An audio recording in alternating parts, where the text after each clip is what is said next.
আসসালামু আলাইকুম। দেশ ও দেশের বাইরে থেকে যারা দেখতেছেন সবাইকে স্বাগত।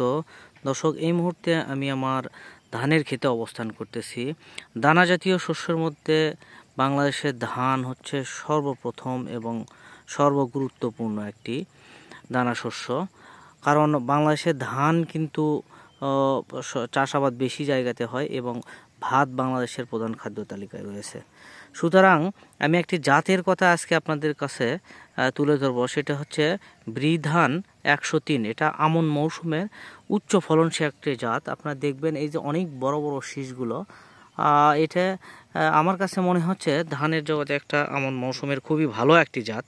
কারণ অত্যন্ত আগাম এবং গাছগুলো দেখেন অনেক বড় হয়েছে, বাট কিন্তু ঝড়েতে গাছগুলো পড়েনি আমার কাছে মনে হচ্ছে।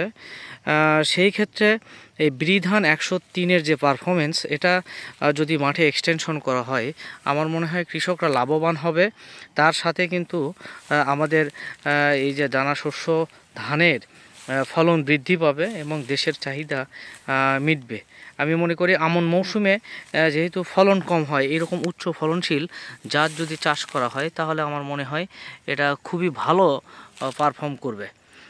তো আপনারা যারা ধান চাষ করবেন আগামী বছরে, তারা চেষ্টা করবেন বৃধান 103টা আমন মৌসুমের জন্য করা।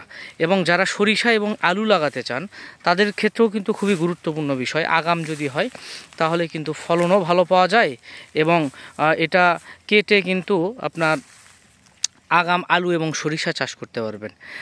ধন্যবাদ সবাইকে।